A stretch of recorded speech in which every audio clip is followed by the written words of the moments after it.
Greetings. Welcome to Dr. Neil's Spiritual Awakening to Non-Duality.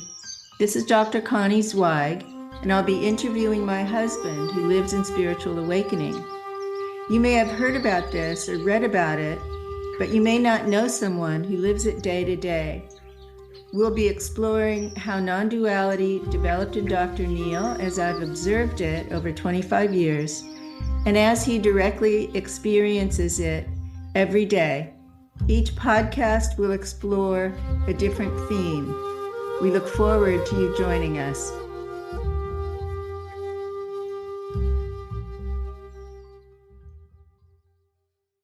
Hi, welcome back to the podcast. Today we're going to do something a little bit different. We're going to respond to you, our listeners. Some of you have been sending questions, comments, posting replies, and there were some really good questions. So we're going to take our time today to allow Dr. Neil to respond, and maybe some of you have shared some of these questions. You're welcome to post your own, and we'll get to them when we can. Okay, so first of all, Dr. Neil, I'm going to start with this question from a listener who said, "You sound egotistical when you talk about the knower." And I can say from my own experience, my father was a know-it-all. So what is the difference between a know-it-all and a knower in terms of consciousness of reality? Yeah, well, that's something that depends on the level of your awareness. So we can think as individuals in duality. We can attempt to understand or know something, but there's something that happens when one experiences the knowing, which is really a non-dual state. Non-dual in the sense that there's no doer, there's no receiver, and there's no process. So knowing is a state of awareness, and knowing is the capacity to be everywhere and experience and perceive everything. Obviously, there are limits to that. So how is that different from intuition? Well, the knowing manifests itself in the knower, which is the divine, which is all knowing. There's a level of consciousness that one can reach or connect to, in which one knows things that have nothing to do with the body or the emotions or the thoughts or the history or the learning or the soul. This belongs to the divine sense of all-knowing. So the way that I would put it is it's not mediated by the ego mind. So the know-it-all is about ego mind, right? It's identification with what it knows, with the object of information. Right. So somebody might be listening to me and thinking, how does he know that? He's kind of arrogant. He's kind of acting like he knows everything. And it's not me. It's there's no I involved in what I'm sharing. So the voice is speaking and the ears are listening, but I'm not doing anything. I'm sitting here sharing. Something is being shared through me. And that's a non-dual state, which is totally different to someone who's egotistical, who's expressing themselves like they know everything. Who's unconsciously identified with mind, information, beliefs, point of view. Unconsciously or consciously. So it doesn't feel arrogant or egotistical to you when you describe your knowing. No, I can say that I can talk to my mother, who is deceased over a year, and because I'm there, I'm with her. So I'm on that plane. That plane's inside of me and it's part of who I am. So it's related to this capacity to be present everywhere. Yes. Or interconnected with everything. Right. And that makes everything available to you. Correct. And, it may sound from a person who is ego identified as a reflection of arrogance. And so I would advise you, if you believe I'm being arrogant, look inside yourself and ask yourself if you have that part of yourself, part that is acting like you know the answers to everything And maybe that's interfering with the process of hearing your inner voice, your inner knower. So maybe there's a shadow projection going on. I believe this. But it's also, as I said with my dad, it's also easy to be triggered by know-it-alls in our culture because there is so much mental arrogance. So it's understandable. And at the same time, it's worth self-reflection because it may be keeping you from learning what you need to learn. Everything is here to help you to get to the place of your own being, your own consciousness, your own divine nature. This is something to work on, not something to dismiss.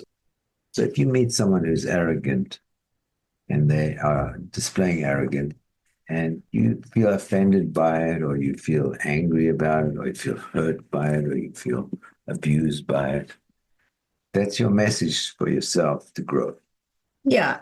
And to look at your own shadow. Look at your own shadow because, how you disown that quality in yourself. Correct. So another question is about the end of the evolution of consciousness. Is there an end point? Is there an ultimate level of consciousness when all of this kind of reaches its climax and stops unfolding? Obviously, I can only share this from my own perspective. So that's only my point of view. Well, in your level of consciousness. My level of consciousness never seems to stop unfolding. And in fact, this podcast has become a mechanism for me to explore things that before I didn't explore, and seems to be opening up every day and every week new things. I would say that there are levels that one can reach which seem to be important. Important is become aware of your ego.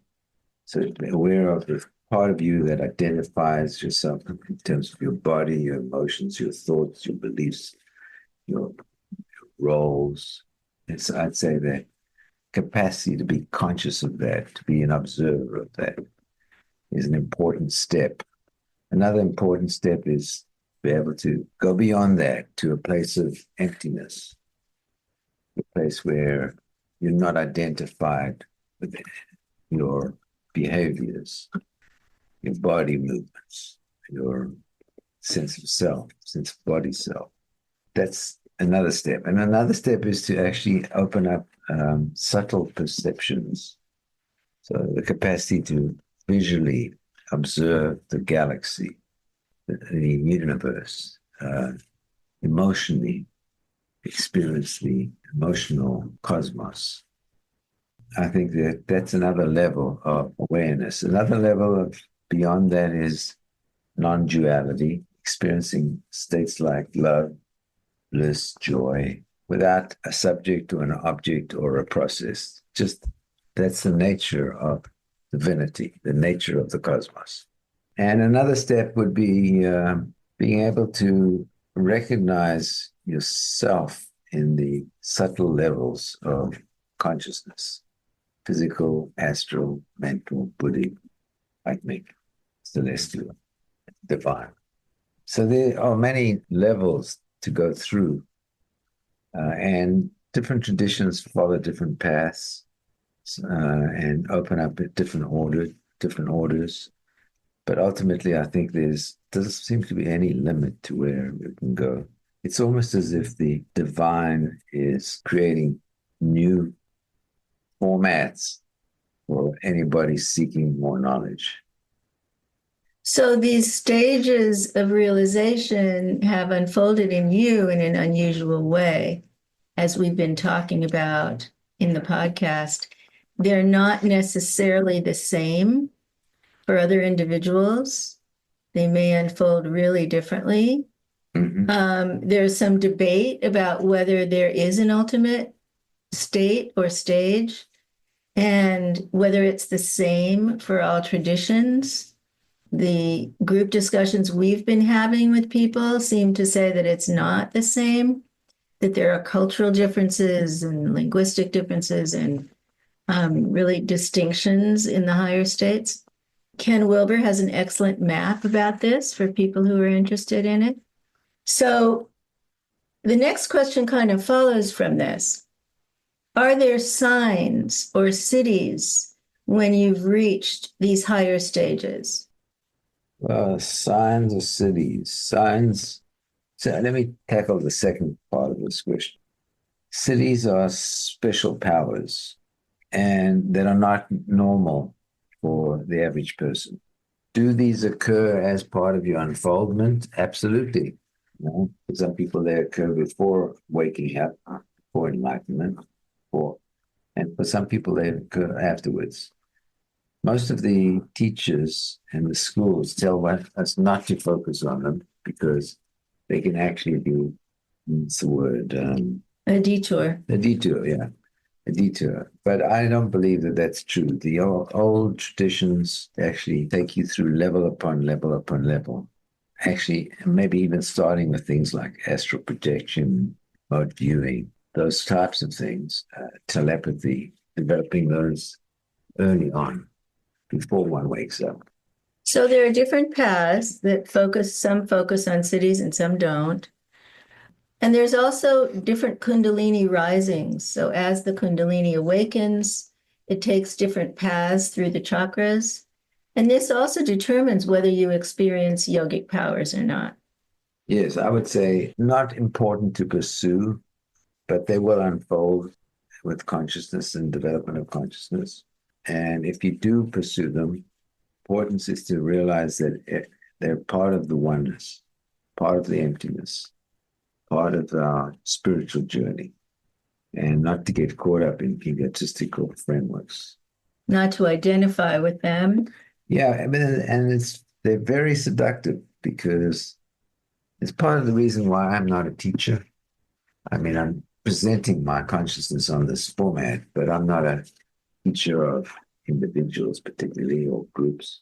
In terms of spiritual consciousness, I don't charge for my services. And why is that?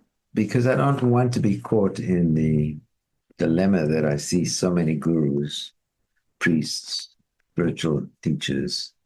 They get caught in the projection, seduction, sexually, financially, power base. And that's because they have people looking at them like they're gods.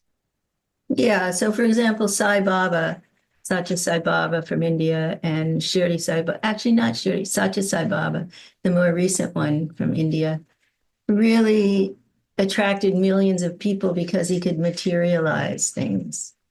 Yeah, now that could be utilized to help people come to terms with themselves and their awareness and their consciousness and grow.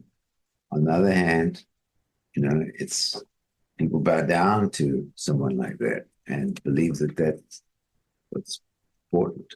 Magic, superior powers, and that can be a trap. That can actually get you for lifetimes in the wrong mode. Okay. So, what does this mean, all of this, reaching higher stages of consciousness? What does it mean for our future lifetimes, for our dying process and our future lives? The goal is simply not to die. Mm. In other words, to be identified with a level of consciousness which is eternal, immortal, ever present, beyond time, beyond space as well. So death then becomes death of the physical form. In India, they say dropping the body because it's not really who we are. It's a manifestation. So death is a transition that happens to soul, to enlightened beings, that doesn't take away from their awareness, that adds to their awareness. It's actually possible to wake up in the body as well. In other words, realize the body is immortal, will go on forever. So most people, when they die, they leave their physical form and go to the etheric, astral, mental, Buddhic levels and exist on those planes separate from the physical plane. They might have some awareness of what is going on in the physical plane, but not in detail. But waking up fully means that your consciousness will continue on the physical plane. after your body's dead, because their consciousness is everywhere, and that ability to perceive is everywhere. So what happens with rebirth? Well, rebirth, when you haven't reached that level of being everywhere, if you reach that level, you don't have to be reborn because you're already here and you're manifested your consciousness on a physical plane and you're able to perceive, not do, but perceive on a physical plane. So if you haven't reached that level, which is a pretty high level, you'll eventually have to reincarnate. And so I think the question is, if you've attained non-duality, how does that affect your reincarnation? Well, it's an illusion that we've done. Like I remember my previous lifetime. I was a Brahmin priest in a Hindu temple, Shiva temple. I reached a level where I was able to be awake, where awake to my essence, and I went to Brahmaloka, blissful heavenly realm, which is the promise. And I was bored eventually because there was no growth. And there was no growth because I had not completed the task of waking up the personality, the body, the soul, really. So I had to come back. So one does not escape it. And I know we have one of our teachers had a lot more work to do psychologically and emotionally, even though he was in a very high stage. And he's doing that work on a subtle plane now. Correct. So he's not physically manifested, but he's manifested on an astral plane. So he's not choosing rebirth. No, he's choosing to actually do the work because there's more growth to be done. Yeah, but not in the body. Not in the physical body. Okay. But most people go to the astral mental plane, and after a while, they start to become aware of more subtle planes, and they can't hold it in their consciousness, so they fall asleep, and they carry by the lords of karma back into form, into birth, and they're not choosing it. It's happening to them. I see. Okay. There was another question about identity after non-dual awakening. What's the Who question? am I? For you, let's say, after awakening, who am I? Who am I? I am, it's a good question because it's forever changing. I am everywhere. I include everything. There's nowhere I'm not. I'm perceptually aware of the cosmos, the universe, perceptually aware of subtle planes, people have passed on. And I'm living in the present moment, the eternal present moment. So, and it keeps changing and unfolding. So it's not static, it's dynamic. And you told me this week you were doing shadow work to try to include, the people who are difficult for you, who carry charge, negative projection for you, in that everything is consciousness realization. Yes, I left something out. In other words, I found myself being everywhere physically, astrally, mentally, and so on, all the planes of existence, including myself. And what came next was the sense of unity, oneness with everything. And I saw in the oneness that there was a part of me that I had ignored, shadow side, and that I needed to embrace that as part of myself as well. And I think this is a hard step and a difficult step for most people. So I postponed this one. So that's a long way down the line, but it's very difficult to actually see oneself as evil, megalomaniac, as all of those things that one looks and says, not me. But, in terms of oneness, it's all you. So, Okay. There have been a number of questions about psychic abilities and whether it's important to cultivate them intentionally or allow them to spontaneously emerge. And we addressed this a little bit earlier in this podcast, but Neil wanted to say a few more things about this. Yeah, so psychic abilities manifest on many levels. On an astral level, which is the emotional level, there's an ability to feel and to know other people's feelings and thoughts, same on a mental level. And subtly, intuitively, one can also know certain things. And there's also the third eye, the ajna chakra, which is able to see through things, is able to see into the depth of things. Are these important? Most spiritual teachers don't emphasize these. They see them as traps. There's places you can get stuck in because the ego, the separate part of ourselves, can identify very strongly with some of these. And people can be inspired by them and believe that you have superpowers and that you have attained a high level, which is not necessarily true. One can actually be quite psychically um, aware and not be at a wake or a subtle level. How is that possible?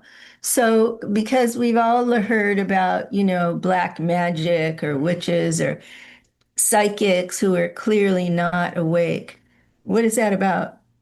That's just the truth, which is you can develop certain powers. You know, in India, they have traditions where a person lies on a bed of nails and doesn't feel anything, or is able to keep their arm raised up until it almost drops off. Yeah.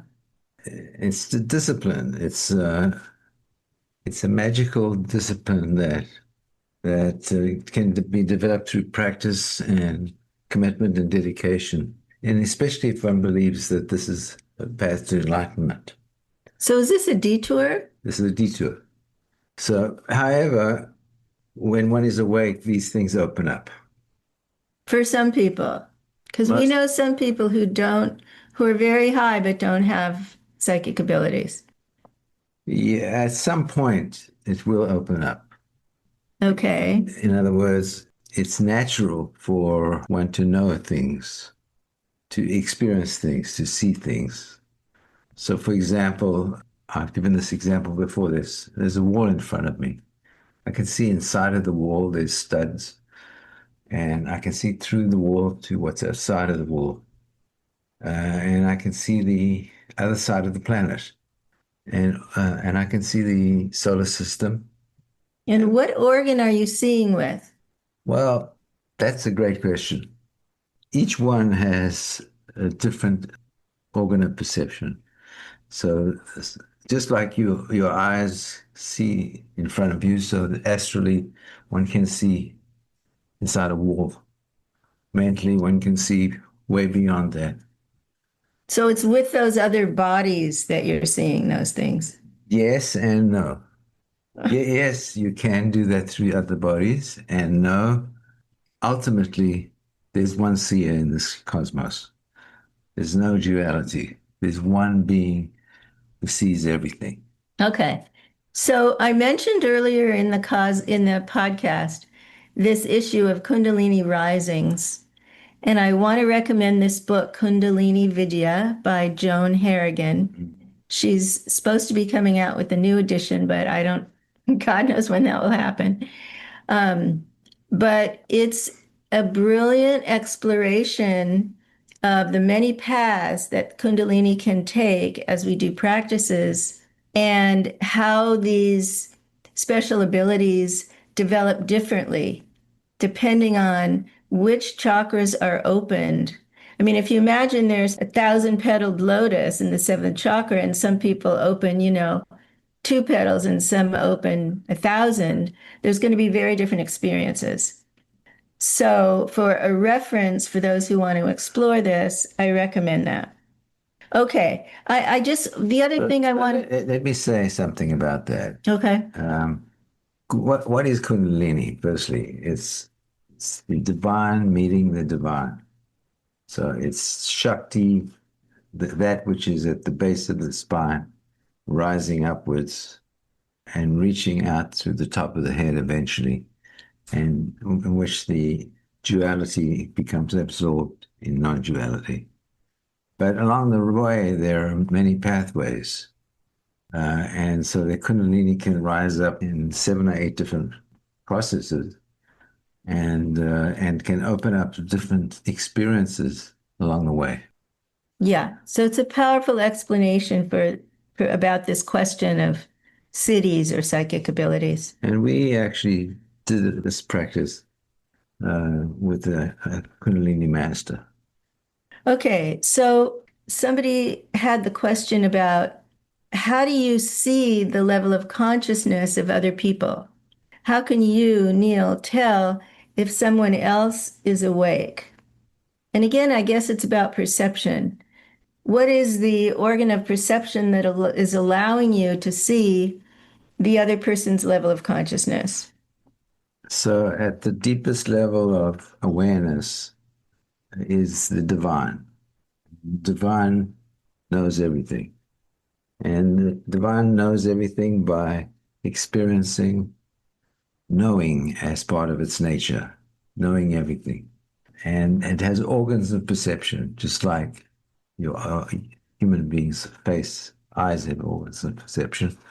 So the divine, the knower, knowing has organs of perception.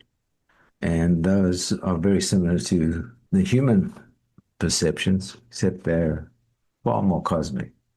So one can actually see things that are beyond that and can validate it, can be known.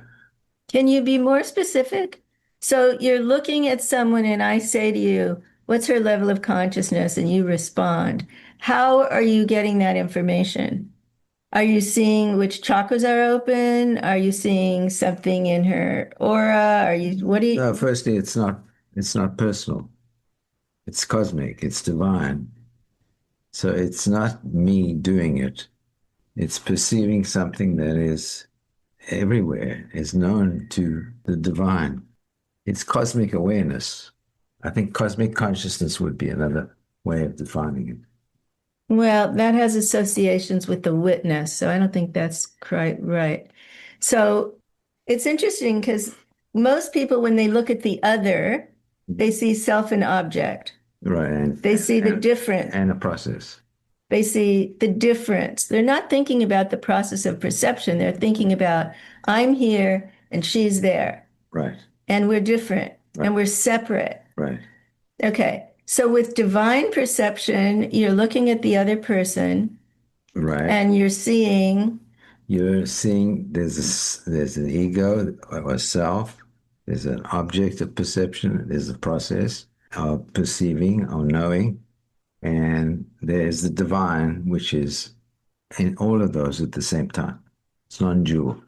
but that's not giving you information about the other person's level of consciousness. Yes, it does. Oh, that's what I'm trying to get to. Yeah, so the level of consciousness is much part of in the experience as the body. What do you mean? Well, there's a subject, there's this body, is experiencing this body, and it does it through its 5 senses. And the knowing experiences, the knower experiences its knowing the same way, except it has all those senses. Okay, so let's do it between us. Uh-huh. So you're looking at me. How do you see my level of consciousness? Well, my attention is drawn to the sixth chakra right here, Uh-huh. and it's radiating. Uh-huh. And it's telling me that it has a voice to it if I listen. Uh-huh. It's saying, I've been here many times. I am a conscious being. I chose to forget. So you're attuning to something subtle in the energy body. Subtle, it's visual, it's auditory, it's abstract, it's knowing the past, present, the future. Okay. Well, we hope that's helpful to answer because several people had questions about this. And then lastly, people are asking about fun. This is all so serious and it's so, in a way, austere, sitting with our eyes closed for hours and hours, longing for awakening. So, are we splitting off entertainment or joy or fun or leisure or sex? What is going into the shadow here, and how do we include having a good time? Right. Well, having a good time is relative. It's it certainly is part of the conscious journey. And it's about well-being, it's about happiness, joyfulness, bliss, ecstasy. And it's not about serious, just being serious. There are paths that follow that tradition, but one has got to come back if that's the road one has taken. So you're saying that austerity is, for monastics, but for householders like us, we can have fun. Even monastics. Fun is joy, is laughter, is spontaneous. Right now I'm in bliss. So can you say that that's fun? Is bliss fun? Well, it's different from surfing or going to the movies Yeah, you could have bliss in surfing in the or movies, dancing or, but not quite the same. This is it fills the body and the mouth and the psyche and the cosmos. It's ecstatic.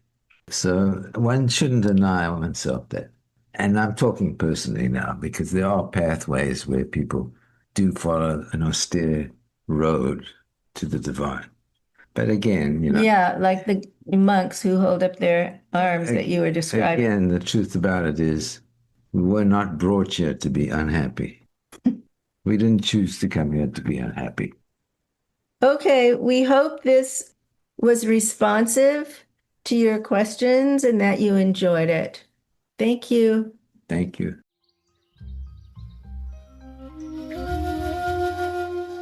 Thanks for tuning in today. If you found our discussion insightful, there's a good chance your friends will too. And we'd love it if you could take a moment to share this episode with a friend who you believe would appreciate it. Help us spread the word and reach more people. And follow us on any platform. Turn on your episode notifications so you never miss new content. Thanks for being part of our podcasting journey.